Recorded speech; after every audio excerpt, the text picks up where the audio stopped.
Alright, what's going on, guys? Junior here, Junior's Guitar Ranch. Going to do my first review, obviously by the title. It's going to be on the old Epiphone AFD Les Paul Special 2. I've had this guitar a little over 2 years. I bought it solely, well, three reasons why I bought this. One was price.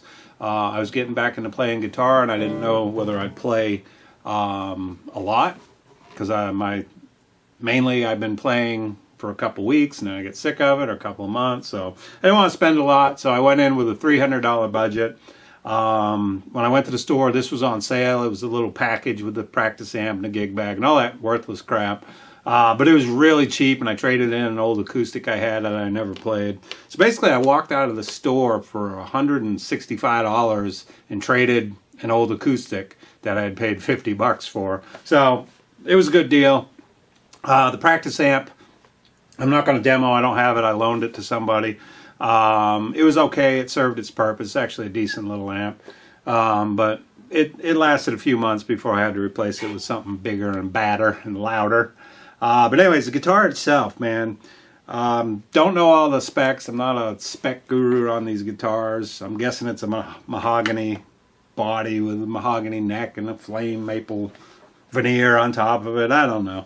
But it's been a great guitar. Like I said, I bought it solely on looks. I saw it online and I was like, that's cool as hell. That's what I want. Went to the store. The guy's like, with your budget, he's like, buy this used amp, used guitar, way better. I was like, no, I want this because I like the way it looks.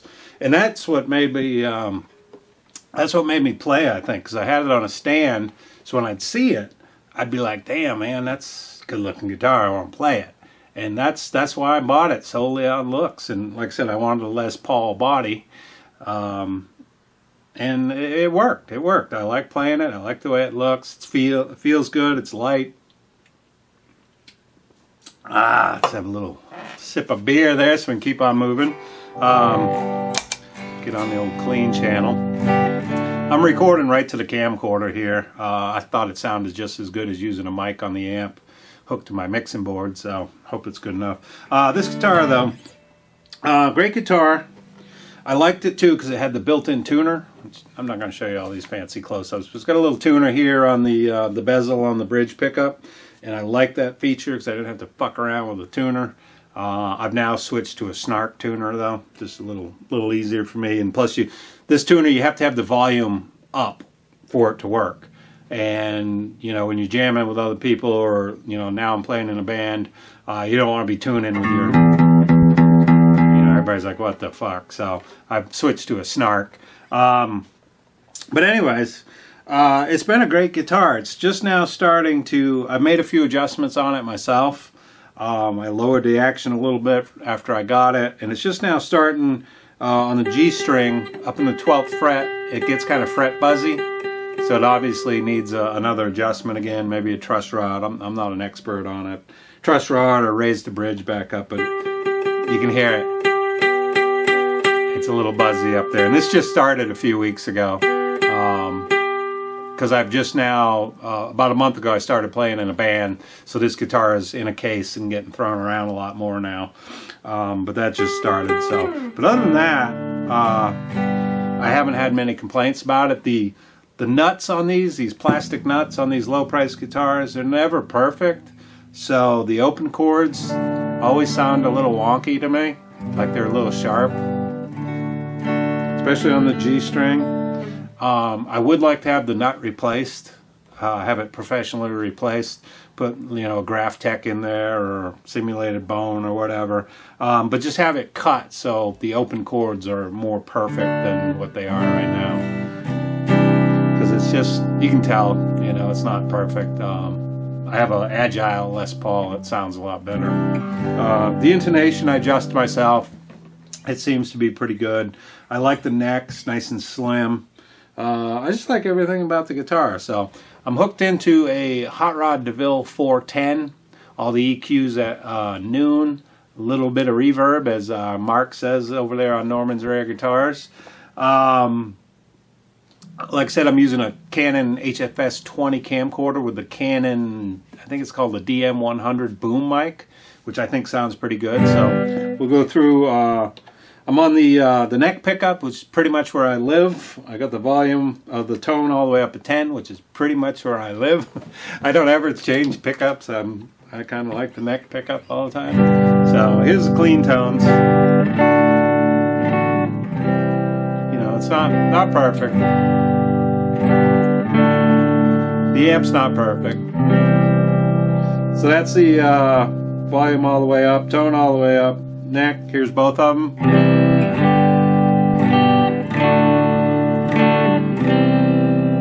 String's kind of old. I've been jamming on these for a few weeks now. Don't even know. It's kind of into.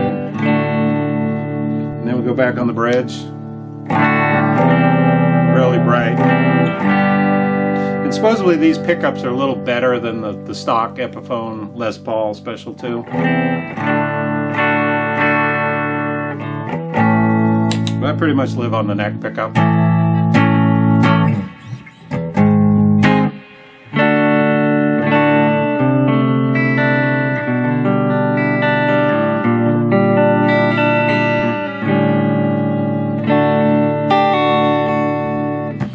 Sounds alright to me. Pedals, we'll go over to the old metal micro muff, which was one of my favorites. And it really, the pickup's got some nice sound to them when you put some pedals or distortion on it. You know, it's a little trebly.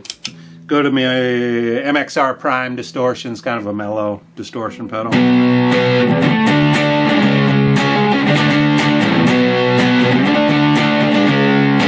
That's with the distortion way down.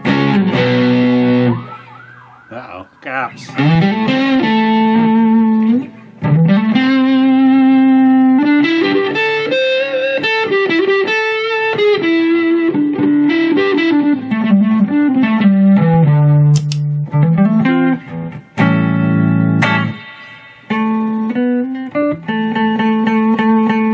Get a little tube buzz in my amp. But anyways, just wanted to give you the idea of what it sounds like.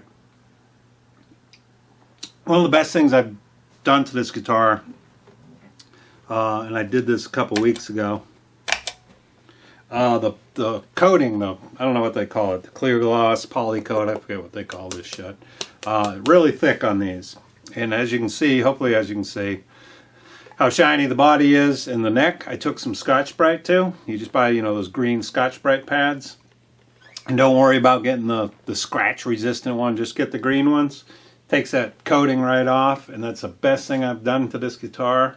Because like now when it's hot, you know, I'm down here in the basement, it gets hot in the summertime, start to get sweaty. That coating, man, it really, you can feel it after you do it too. It's just so sticky and you can't slide. That's the best thing I've done to this guitar is I took that coating off with Scotch-Brite. Highly recommend you guys do that. Also the battery for the tuners right here, real easy to change.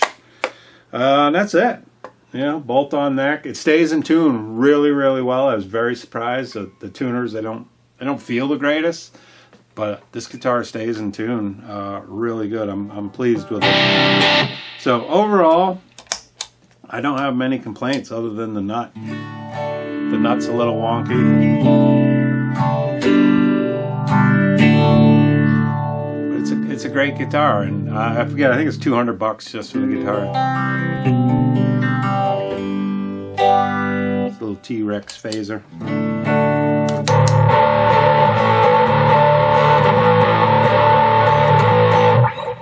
It's another one of my favorite pedals, the Electro Harmonix Cockfight.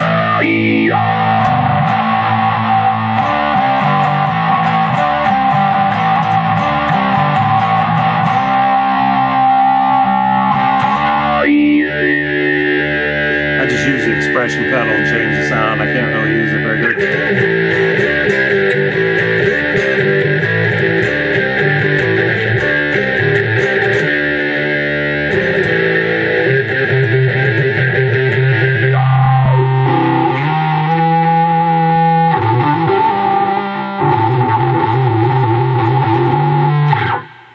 Some terrible playing right there. Anyway. anyways, I think these are a great value. It's a great guitar. I've got a lot of good use out of it, so highly recommend it. Appreciate you guys watching. Don't forget, comment, rate, hate, subscribe, whatever you want. Let's post up some guitar videos on your channel, share them over here, whatever you want to do. It's all about playing fretted instruments and getting rid of this digital electronic crap that people keep pushing. Real instruments are where it's at. Real amplifiers are where it's at. Live music's where it's at. So go out, check these out at your local store, man. It's a great guitar.